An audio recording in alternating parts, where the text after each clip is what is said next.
오늘부터 이어지는 본문의 내용은 이스라엘 주변에 있던 이방 나라에 대한 하나님의 심판의 말씀이 또한 기록되어 있는 내용들입니다.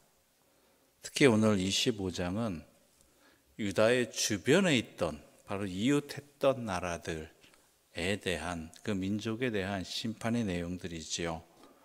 어떤 민족이 있습니까? 먼저 암몬이 나오게 됩니다.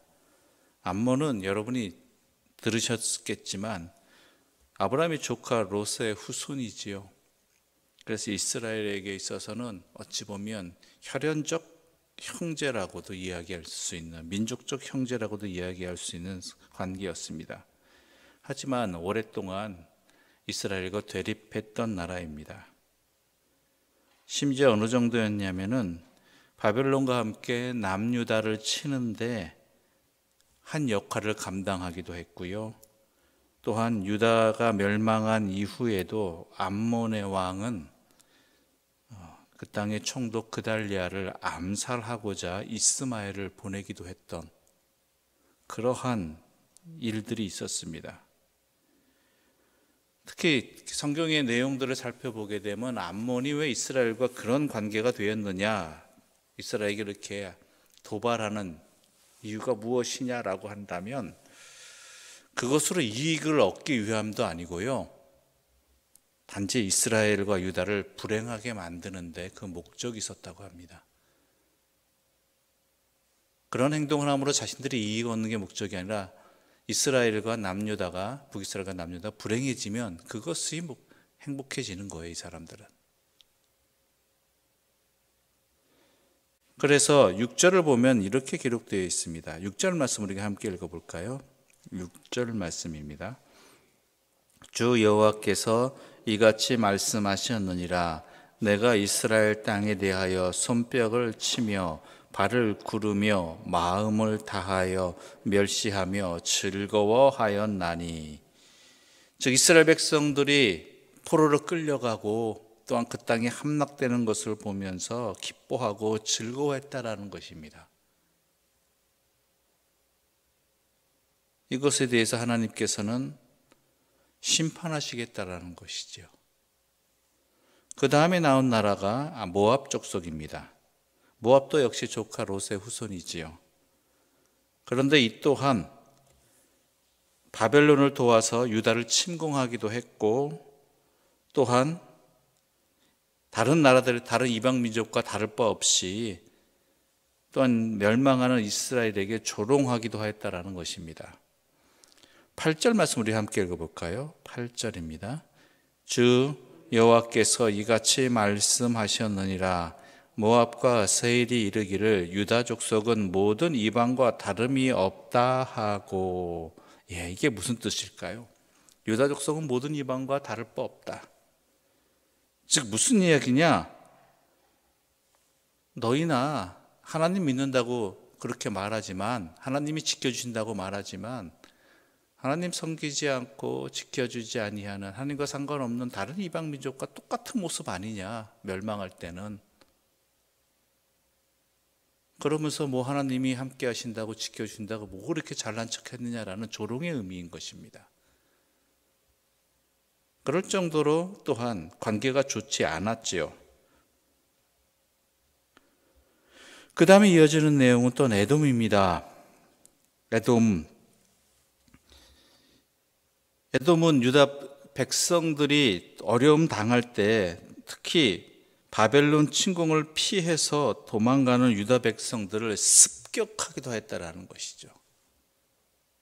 그뿐만 아니라 습격해서 도로 도망가는 대상인 바벨론에게 넘겨주는 그러한 역할도 했다라는 것입니다. 그 본문이 오늘 보면은 그 상황이 안 나타나 있지만 하나님께서 그에 대해서 매우 진노하신다라는 내용이 함께 담겨 있지요. 블레셋이야 여러분 잘 아시지 않습니까? 이스라엘과 어떤 관계였는지. 오늘 본문의 15절 말씀 우리 함께 읽어볼까요? 15절입니다. 주 여호와께서 이같이 말씀하셨느니라. 블레셋 사람이 옛날부터 미워하여 멸시하는 마음으로 원수를 갚아 진멸하고자 하였도다. 예, 원수를 갚아 진멸하고자 하였도다라는 것. 특히 이 원수라는 이 단어에 쓰여진 그 히브리어는요, 언제 쓰여졌냐면은 창세기에 여자와 뱀의 관계를 말할 때 이 단어가 쓰여졌습니다. 절대 함께 살아갈 수 없는 존재. 우리 표현으로 하자면 불구대천의 원수라고 그러죠. 같은 아래에 결코 같이 살 수 없는 그러한 악한 관계를 표현할 때 이 단어를 사용하는데, 블레셋 사람과의 관계가 그랬다라는 것입니다. 계속 그랬다라는 것이죠. 그래서 하나님께서 그에 대해서 또한 진노하시고 심판하시겠다라는 것이죠. 그런데요, 여기서 우리는 분명한 또 한 가지 의문점을 가져야 됩니다. 이방 나라, 서로 이웃하는 나라들 간의 관계가 서로 항상 좋을 수는 없잖아요. 그렇죠? 우리 또한 그러잖아요. 우리 주변의 나라들과 서로 이해관계 때문에 또한 목적하는 바에 따라서, 경제적인 이권에 따라서, 정치적인 성향에 따라서 서로 관계가 좋기도 하고 관계가 안 좋기도 합니다. 그건 우리가 이미 살고 있는 현실에서 보여주는 모습들이지요. 그래서 특히 서로 원한 관계가 있을 때에는 우리가 일본과 같이, 아니면은 다른 나라에서 다른 주변의 나라와 같이 그러한 관계가 있을 때는 감정이 좋지 않은 게 사실이고, 그 감정에서 벗어날 수 없는 게 현실입니다.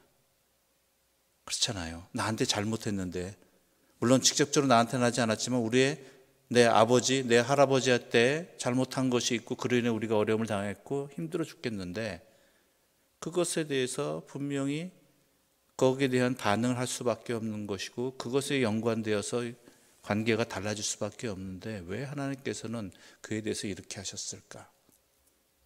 또 한 가지가요, 하나님께서 심판을 하시겠다고 말씀하시면서 꼭 들어가는 말씀이 있습니다. 물론 에스겔의 공통적인 특징 구절이지만 눈치채셨겠습니다. 눈치챘을 텐데, 내가 주 여호와인 줄을 너희가 알리라라는 거예요. 그러니까 이 상황들을 분명히 하나님께서는 하나님을 안다면 이렇게 하지 않는다라고 말씀하고 있는 것입니다. 도대체 그 의미가 뭘까요? 그것은 이든 저든 같이 살아가는 이웃과의 관계 속에서 봐야 된다는 것입니다. 특히 자신의 이웃이 어려움 당했을 때 어떠한 모습을, 어떠한 행동들을 하느냐라는 것이죠. 하나님을 안다면. 분명히 저 사람과 나는 사이가 안 좋고, 또 어떠한 이유 때문에 관계가 틀어지기도 했고, 그리고 그것이 아직 해소되지 않은 상황들입니다. 그런데 그 이웃이 어려움을 당하고 있습니다. 그럴 때 우리는 어떤 마음이 드나요? 솔직히 저도 그랬습니다. 저도 그래요. 쌤통이다. 잘 됐다. 왠지 속이 후련해지는 느낌을 갖는다라는 것이죠. 그런데 그도 하나님의 백성이고, 또한 하나님이 다스린 세상 속에 나도 살아간다고 생각한다면 과연 하나님의 뜻이 어디 있다라고 생각하십니까? 유다 이웃 민족들에게 하나님께서 이렇게 진노하시는 이유는요, 물론 하나님을 믿지 아니하는 이방 민족이기 때문이다라고 말할 수도 있겠지만, 더 근본적인 문제는 바로 이 부분입니다. 과연 유다가 어려움 당할 때, 북이스라엘이 어려움을 당했을 때 그들은 과연 어땠느냐?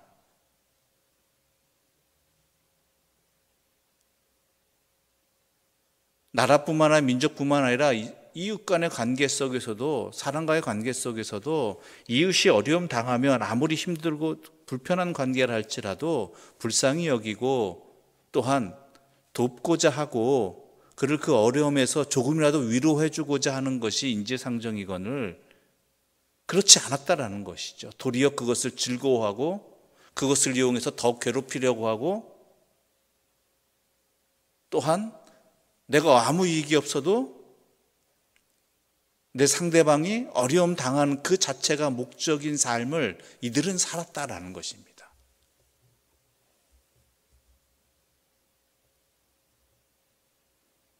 바로 그 부분에 대해서 하나님께서는 진노하시고 심판하시고 그러면서 내가 여호와인 줄을 알리라라고 말씀하시는 것이죠. 적어도 오늘 본문 25장의 본문은 유다 주변에 있는 나라들이고 또 유다 북이스라엘과 남유다의 멸망의 상황 속에서 그 고통의 상황 속에서 직간접적으로 악한 행동을 하였던 나라들이었습니다. 이웃으로서의 행동을 하지 아니하고 남보다 못한 관계였다라는 것이 도리어 더 괴롭히는 악한 일들을 하였다라는 것입니다.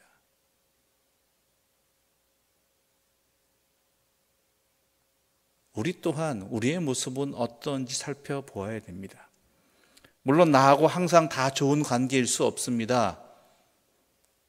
살다 보면 불편한 일도 있고 해결하지 못한 나쁜 감정도 있고 그런데요. 적어도 이웃이 어려움을 당할 때에는 그것을 즐거워하거나 그것을 이용하여 더 악한 행동을 하려고 하는 그러한 모습이 있어서는 안 된다라는 것이죠.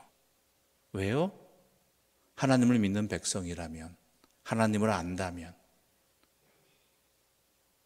적어도 이웃의 어려움을 같이 슬퍼해 주질 못할지언정 그것에 대해서 도리어 악하게 행동하는 것, 이것은 하나님께서 진노하시는 모습이라는 것입니다. 가장 좋은 방법은 우리 예수님이 말씀해 주신 대로 70번씩 7번 해도 용서하고 또한 한쪽 뺨을 때리면 다른 쪽 뺨도 내어주고 그것까지 못하겠다 한다면 적어도 어려움 당할 때 한마디 위로라도 할 수 있고 조금이라도 도울 수 있는 그 손길을 펼 수 있으면 그것이 하나님을 믿는 사람의 모습이어야 된다는 것입니다. 그 사람은 그 은혜를, 그 상황을, 그것을 도리어 불편해하고 어찌 보면 내가 이 손을 내밀었는데 그것을 매몰차게 거절할 수도 있습니다. 어려울 땐 도움을 받아놓고 다시 또 그 악한 관계로 돌아갈 수도 있습니다. 그러나 적어도 하나님은 기억하시고 하나님은 기뻐하시고 하나님은 또한 응답하신다라는 것이죠.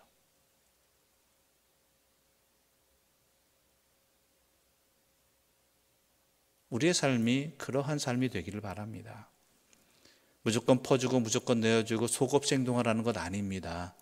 적어도 우리의 이웃이 힘들어하고 어려움 당했을 때 그러한 이러저러한 이해를 떠나서 그 어려움을 함께 품을 수 있고 조금이라도 도울 수 있는 그러한 모습이 바로 하나님의 백성의 모습이라는 것, 하나님께서 원하시는 삶이라는 것을 분명히 명심하시고 그 삶으로 살아갈 수 있는 주님의 사람들 되시기를 간절히 소망합니다. 기도드리겠습니다. 하나님 아버지, 감사합니다. 우리에게 어떻게 무엇을 해야 될지를, 특히 하나님을 믿는 백성이라면 무엇을 하지 말아야 될지를 알려주셔서 감사합니다.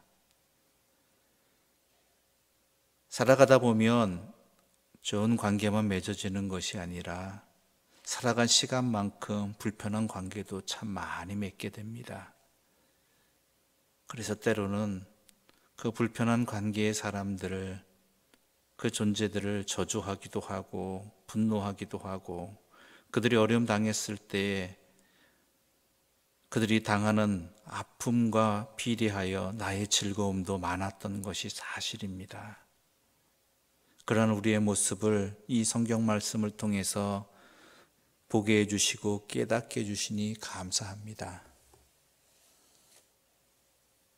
하나님의 백성으로서, 하나님을 믿는 사람으로서 물론 불편하고 어려운 관계 속에 있지만 적어도 이웃이 어려움 당할 때, 슬픔에 사로잡혀 있을 때 위로의 말 한마디라도 보내며 또한 도움의 손길을 조금이라도 펼 수 있는 하나님을 믿는 백성으로 살아가게 하여 주시옵소서. 그것으로 인해 서로의 관계가 해결되지 않는다 할지라도 그것이 바로 하나님의 뜻이라는 것, 하나님께서 우리에게 원하시는 삶의 모습이라는 것을 놓치지 말게 해주시고 주의 뜻에 순종하는 마음으로 하나님의 백성답게 그렇게 행하는 주의 백성들 되게 하여 주시옵소서. 이 모든 말씀 예수님의 이름으로 기도드립니다. 아멘. 하늘에 계신 우리 아버지, 아버지의 이름을 거룩하게 하시며 아버지의 나라가 오게 하시며 아버지의 뜻이 하늘에서와 같이 땅에서도 이루어지게 하소서.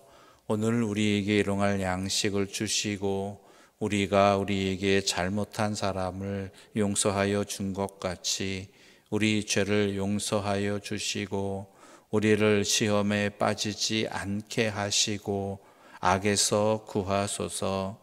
나라와 권능과 영광이 영원히 아버지의 것입니다. 아멘.